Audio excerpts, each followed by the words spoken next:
Assalamualaikum warahmatullahi wabarakatuh. Selamat pagi anak-anak.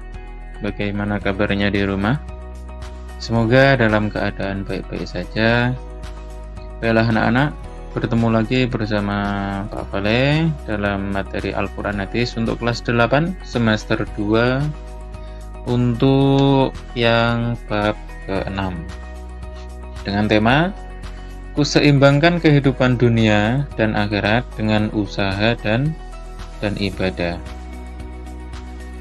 Baiklah anak-anak, sebelum kita menuju materi, alangkah lebih baiknya kita berdoa terlebih dahulu agar pembelajaran pada kesempatan kali ini bisa bermanfaat untuk kita semua.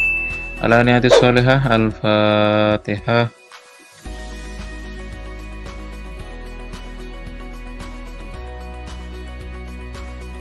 Amin amin ya rabbal alamin. Baiklah anak-anak, pada bab yang ke-6 ini ada beberapa kompetensi dasar yang harus kalian capai. Yang pertama, memahami isi kandungan hadis riwayat Muslim dari Abu Hurairah dan hadis riwayat Muslim dari Mustawrid tentang hubungan kehidupan dunia dan akhirat. Kemudian untuk keterampilannya, siswa diharapkan dapat mendemonstrasikan hafalan hadis riwayat Muslim dari Abu Hurairah dan hadis riwayat Muslim dari Mustawrid tentang adanya hubungan dunia dan akhirat, dan juga mengomunikasikannya. Anak-anak yang kami banggakan, dalam menyikapi kehidupan dunia, ada yang hanya menyikapi agar mendapatkan kehidupan atau kebahagiaan di dunia tanpa memikirkan bagaimana bekalnya di akhirat. Tapi ada juga yang menyikapi kehidupan dunia ini agar bahagia di dunia juga bahagia di akhirat. Nah, orang-orang yang menyikapi kehidupan dunia untuk kehidupan akhirat, maka sesungguhnya ia mendapatkan kebahagiaan di dunia maupun di akhirat. Seperti doa yang sering kita panjatkan, yang bisa juga disebut dengan doa sapu jagat, yaitu Rabbana atina fid dunya hasanah wa fil akhirati hasanah wa qina adzabannar. Ya Allah, berikanlah kepada kami kebahagiaan di dunia dan berikanlah kebahagiaan di akhirat, dan jauhkanlah kami dari api neraka. Nah, sebagai tugas kita sebagai seorang muslim mendapatkan kebahagiaan di dunia dan juga di akhirat. Islam mengajarkan kepada kita bahwa hidup harus seimbang antara dunia dan akhirat. Dunia harus disiapkan untuk menuju hidup yang kekal abadi, yaitu akhirat. Kita sebagai umat Islam perlu menyadari bahwa kehidupan dunia hanyalah sementara. Maka hendaknya menjadikan kehidupan dunia sebagai jembatan untuk menuju kebahagiaan di akhirat. Nah, dalam bab ini kalian akan mempelajari hadis riwayat tersebut.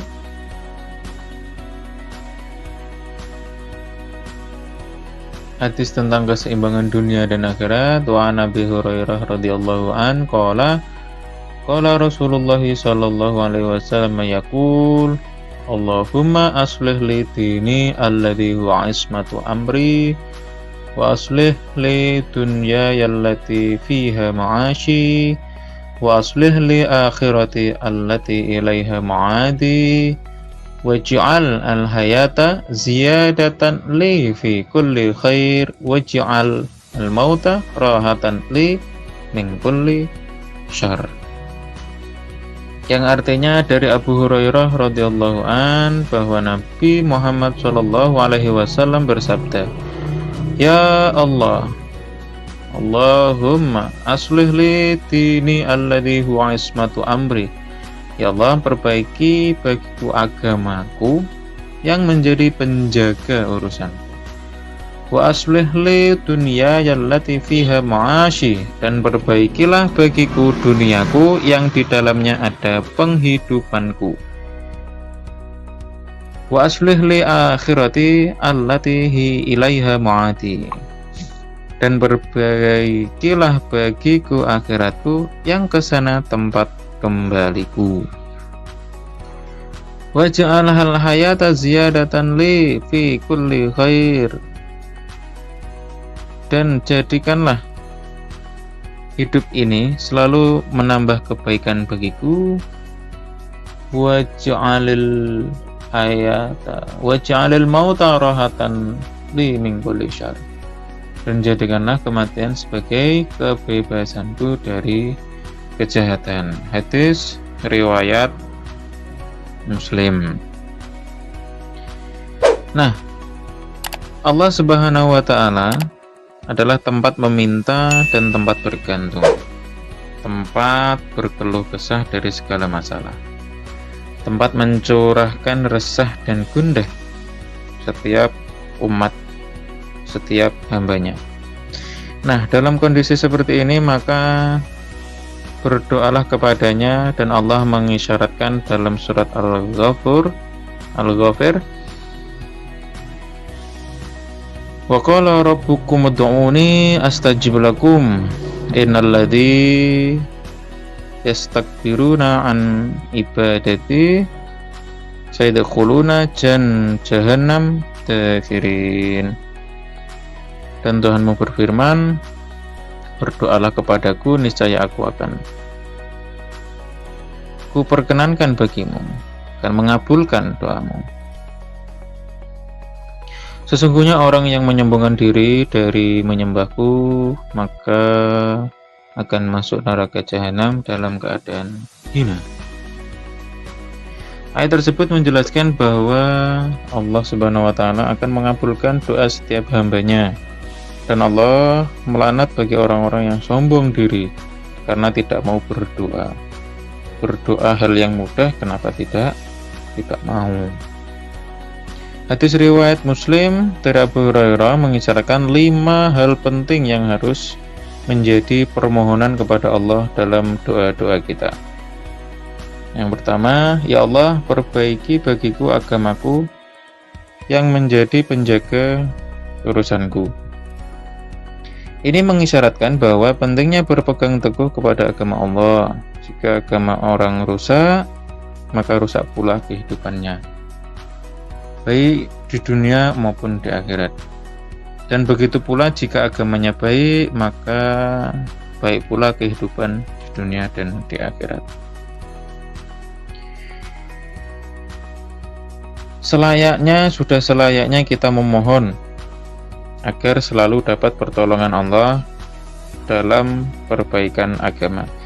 Dengan semakin baik agama kita, dengan semakin baik ibadah kita, dengan semakin baiknya diri kita terhadap sesama, maka menjalankan kehidupan dunia ini pun juga akan semakin baik. Tetapi juga sebaliknya, jika kita kurang ibadahnya, kurang sedekahnya, kurang bersosialisasinya, maka ya kehidupan kita pun juga akan kurang baik. Nah, sebagai jalan untuk perbaikan agama, Allah memedomani Al-Quran dan hadis. Keduanya adalah pedoman hidup, keselamatan dunia dan akhirat. Taraktu fikum amroini lan tadillu ma tamassaktum bihima, kitaballahi wa sunnata rasulih. Aku tinggalkan untuk kalian 2 perkara, kalian tidak akan sesat selama berpegang dengannya, yaitu kitabullah Al-Quran dan sunnah Rasulullah SAW. Dalam menjalankan kehidupan dunia, pada dasar dan intinya kita harus berpegang teguh dengan aturan atau pedoman Al-Quran dan juga hadis. Insya Allah selama kita mempelajari Al-Quran dan hadis, hidup kita akan semakin menjadi lebih baik. Yang kedua yaitu, ya Allah, perbaiki bagiku duniaku yang di dalamnya ada penghidupanku. Ini mengisyaratkan bahwa kita tidak boleh meminta kepada Allah agar urusan dunia menjadi baik. Meminta rezeki yang halal, cukup dan bermanfaat. Meminta keluarga yang sakinah, mawaddah warahmah. Meminta kebutuhan dunia baik sandang, pangan, papan, serta pekerjaan untuk dekat dengan Allah. Meminta ilmu yang bermanfaat untuk menuju akhirat, sehingga dengan ketercukupan dunia tersebut menjadikan tenang dan tentram dalam dunia. Anak-anak, tujuan hidup seorang muslim adalah akhirat. Surga adalah puncak cita-cita seorang muslim. Maka seorang muslim berpendirian padahal kehidupan akhirat itu lebih baik dan lebih kekal. Dan mereka meyakini bahwa cinta dunia hanya akan membawa bencana. Kita memang harus benar-benar mempersiapkan kehidupan akhirat. Dunia adalah ladang ibadah. Untuk apa kita bergontok-gontokan? Untuk apa kita mencari kehidupan, kebahagiaan dunia kalau akhirat kita terlupakan? Yang ketiga yaitu, ya Allah, perbaiki bagiku akhiratku yang kesana adalah tempat kembaliku. Ini adalah permintaan hamba kepada Allah agar selalu dapat beramal soleh sampai ajal menjemput. Apapun yang kita miliki, mintalah kepada Allah agar dapat mengantarkan kita ke kebahagiaan akhirat. Apa yang telah diberikan kepada kita tidak lain tidak bukan hanya jalan untuk menuju akhirat. Kita mempunyai orang tua, kita mempunyai teman, kita mempunyai baju, kita mempunyai buku, kita mempunyai teman, dan lain sebagainya.